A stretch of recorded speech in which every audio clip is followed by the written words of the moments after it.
Hasto itu bisa menjadi justice kolaborator. Pernyataan Guntur Romli ini langsung disambar oleh publik. Kira-kira kapan video yang berisi fakta dan informasi itu akan disampaikan secara terbuka? Tapi kalau data dan pengakuan bahwa Hasto yang memiliki potongan-potongan video yang berisi informasi terkait dengan skandal elit kunci di negara ini tidak diungkap dan tidak disampaikan kepada penegak hukum, jangan salahkan publik kalau kemudian akan ada serangan balik yang jauh lebih dahsyat mengarah kepada Hasto. Saya kira peristiwa politik di penghujung tahun 2024 ini adalah pengakuan dari juru bicara PDIP Guntur Romli yang mengatakan bahwa Hasto Kristianto yang telah ditetapkan tersangka oleh KPK memiliki begitu banyak fakta-fakta, memiliki begitu banyak informasi-informasi yang terkait dengan skandal korupsi yang membelit pejabat kunci di negara kita ini, memiliki fakta dan informasi terkait dengan abuse of power, penyalahgunaan kekuasaan yang dilakukan oleh pejabat penting, oleh kekuasaan di negara kita ini dalam mengintervensi persoalan-persoalan hukum demi kepentingan politik tertentu. Tentu, apa yang disampaikan oleh Guntur Romli ini kan membetot perhatian publik yang cukup serius. Apapun judulnya, tentu ini bukan pengakuan yang kaleng-kaleng, mengingat PDIP itu adalah partai pemenang pemilu 2 periode berturut-turut, mengingat PDIP itu adalah partai bagian dari kekuasaan politik yang menikmati dan pastinya tahu persis bagaimana persoalan-persoalan hukum ada kaitannya yang sangat kental dengan kepentingan politik di negara kita ini. Oleh karena itu, pernyataan Guntur Romli ini langsung disambar oleh publik. Kira-kira kapan video yang berisi fakta dan informasi itu akan disampaikan secara terbuka? Karena dua hal. Pertama, tentu ini akan diapresiasi sebagai upaya untuk mengungkap terang benderang bahwa persoalan-persoalan korupsi yang membelit elit-elit kunci di negara kita ini, bahwa persoalan penyalahgunaan kekuasaan yang dilakukan oleh penguasa-penguasa kita hari ini, itu bisa diungkap secara terang benderang. Karena ini yang ngomong adalah PDIP dan Hasto, pastinya informasinya itu dinilai cukup valid dan cukup sahih. Makanya ditunggu kira-kira kapan ini akan diungkap. Yang kedua, tentu ini akan mengungkap satu keyakinan publik bahwa selama ini ketika ada persoalan-persoalan misalnya korupsi, soal penyalahgunaan kekuasaan, intervensi kekuasaan dalam kepentingan politik dan hukum, ini kan tidak pernah tersentuh sama sekali. Dalam konteks kasus hukum misalnya, ketika melibatkan sejumlah petinggi negara, pejabat negara, itu kan senyap dan hilang dari peredaran. Jadi dalam konteks itulah sebenarnya tagihan kepada Guntur Romli, kepada tim hukum Hasto Kristianto untuk segera mengungkap bahwa persoalan informasi yang dimiliki disertai dengan fakta-fakta terukur itu harus segera disampaikan kepada penegak-penegak hukum. Bisa disampaikan kepada KPK, bisa disampaikan kepada kepolisian, bisa disampaikan kepada kejaksaan, dan seterusnya, dan seterusnya. Agar supaya persoalan-persoalan hukum, persoalan-persoalan korupsi itu terang menderang. Jadi Hasto itu bisa menjadi justice kolaborator. Menjadi sosok yang kemudian menunjukkan siapa kira-kira pejabat-pejabat kunci di negara kita ini terlibat dalam pusaran korupsi dan cenderung menggunakan kekuasaannya itu demi kepentingan pribadi dan demi kepentingan politik tertentu. Ini yang saya kira menjadi momen pembuktian bahwa sebenarnya Hasto itu memiliki data-data yang cukup terukur dan bisa dipertanggungjawabkan. Tapi kalau data dan pengakuan bahwa Hasto yang memiliki potongan-potongan video yang berisi informasi terkait dengan skandal elit kunci di negara ini tidak diungkap dan tidak disampaikan kepada penegak hukum, jangan salahkan publik kalau kemudian akan ada serangan balik yang jauh lebih dahsyat mengarah kepada Hasto.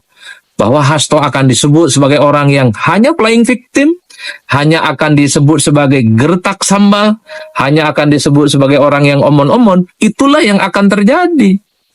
Karena ini terlanjur sudah disampaikan secara terbuka. Satu-satunya cara supaya Hasto mendapatkan dukungan publik, sekalipun sudah mendapatkan tersangka dari KPK, adalah mengungkapkan bahwa sebenarnya banyak kasus korupsi di negara kita ini tidak pernah tersentuh oleh hukum dan tidak bisa diungkap setuntas-tuntasnya. Oleh karena itu, bahwa Hasto minta segera untuk mempublikasikan video-videonya itu adalah momen yang saya kira dalam hari-hari ke depan ini sedang ditunggu oleh publik. Jadi sekali lagi, kalau ini tidak jadi dipublish soal video yang berisi terkait dengan kejahatan-kejahatan elit, kejahatan politik, dan kejahatan korupsi, jangan salahkan kalau Hasto itu hanya dituduh sebagai flying victim, mencoba untuk mendapatkan simpati publik, karena statusnya saat ini sudah ditetapkan sebagai tersangka, dan informasi bahwa dan Baik teman-teman, kembali lagi di channel GR 2045. Salam inspirasi, salam NKRI, harga mati. Tentunya teman-teman juga sudah mendengarkan sedikit ulasan dari saudara kita, pengamat politik, yaitu Andi Pritno, mengenai kasus Harun Masiku, dan yang dimana juga terlibatnya Haston Kristianto sebagai tersangka yang telah diumumkan oleh KPK pemberantasan korupsi. Teman-teman, kalau kita lihat memang apa yang disampaikan atau apa yang kita dengarkan dari pernyataan atau edukasi dari saudara Andi Pritno ini sangat menarik dan sangat benar apa yang disampaikan oleh beliau ini. Haston Kristianto sebagai Sekjen Jenderal Sekretaris Jenderal Partai PDIP, yang dimana beliau ini adalah pengamat politik juga yang bergabung di Partai PDIP. Nah teman-teman, kalau kita lihat memang kasus ini, Harun Masiku ini bermulanya di bulan 9 2019 dan kini naik dan diperbincangkan dan diumumkan oleh KPK bahwasannya Haston Kristianto sebagai tersangka. Nah, apakah KPK seharusnya mengungkap kasus ini? Kenapa tidak jauh-jauh hari dia menyampaikan kasus ini? Apakah memang benar terlibat? Apakah benar adanya kasus Harun Masiku? Seharusnya pada tahun 2019 sudah terselesaikan. Kenapa di tahun 2024 ini baru terungkap? Nah, di saat masa jabatan mantan presiden kita, Jokowi, di 2024, ketika agresifnya seorang Haston mengkritik soal pilkada 2024 adanya kecurangan atau permainan dinamika-dinamika yang dipermainkan oleh mantan presiden kita, yaitu Jokowi Dodo. Nah, teman-teman, kalau kita lihat memang di Republik Indonesia ini sulit sekali untuk adanya keadilan. KPK pun sebenarnya sebagai tongkat kepercayaan masyarakat yang seharusnya KPK adalah petunjuk untuk memberantas para koruptor atau menangani kasus-kasus yang besar seperti ini. Jangan hanya kasus kecil saja atau masyarakat kecil yang memaling ataupun segala macam, mereka cepat untuk mengambil keputusan. Sedangkan para pejabat-pejabat yang melakukan penyuapan ataupun para koruptor, mereka susah untuk memprosesnya. Apakah mereka bermain di sana? Ya, kita tidak tahu. Nah, teman-teman, kalau kita lihat komentar di sini, kita akan membacakan bagaimana tanggapan saudara-saudara kita mengenai edukasi yang telah disampaikan saudara kita ini, Andi Pritno. Betul.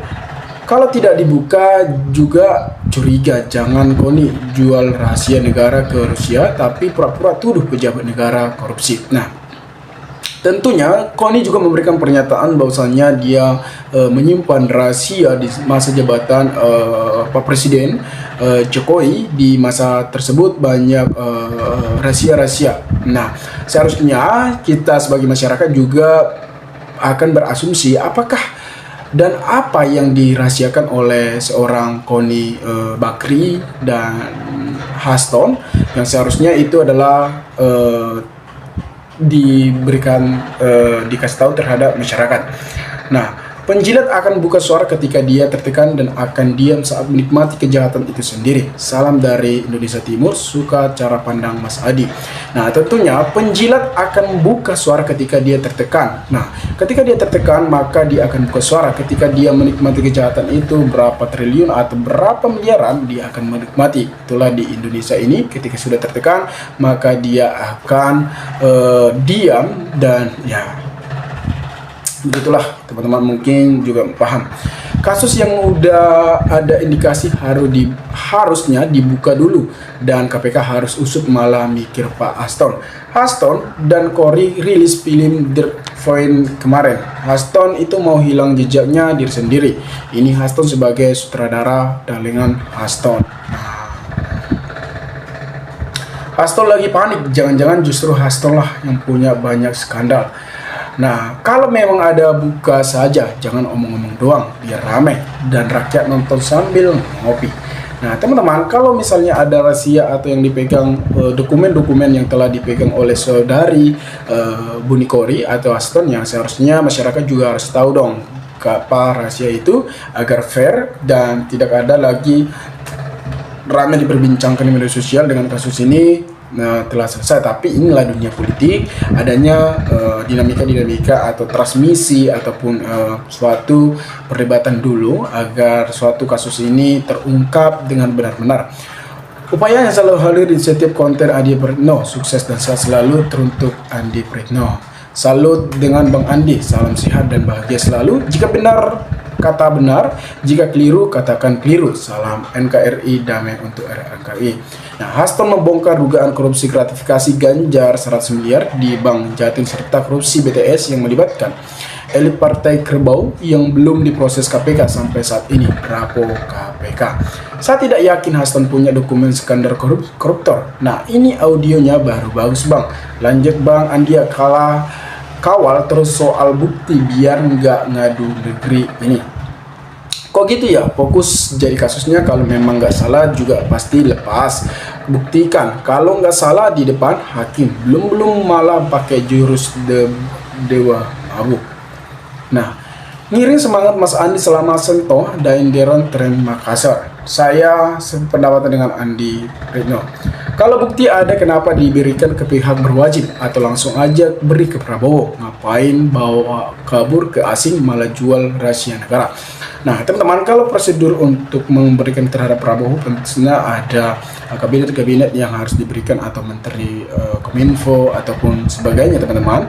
Kita juga tidak bisa langsung memberikan terhadap Prabowo Subianto, tetapi ketika Bu Kony atau Haston memiliki dokumen rahasia, ya tentunya kita sebagai masyarakat juga berharap dan pengen tahu apa yang mereka rahasiakan agar kita sebagai masyarakat juga fair dengan kasus ini dan tidak banyak macam-macam lain. Suka dengan Mas Andi, pengamat yang tidak memihak tapi berbicara fakta. Mas Andi pernah menyentil pemerintah Pak Jokowi dan juga pernah bahas Mas Gibran tanpa memihak. Saya kira hanya omong gertakan dengan kasus melayang dan berhenti kalau masih buka.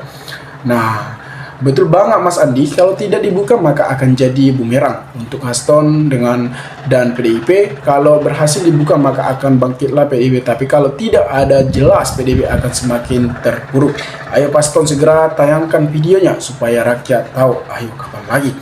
Nah, Bang Andi tetap menjadi pengamat politik yang kredibel, mendukung kemajuan bangsa ini meskipun tidak sejalan dengan pemerintah, tapi mensikapi dengan santunya dan edukasi di sana, tidak seperti partai Mak Lamir yang selalu arogan, sombong dan congkang, selalu terus dukung Bang Andi. Teman-teman, kalau kita lihat memang Bang Andi ini tidak memihak salah satu, tetapi dia selalu netral.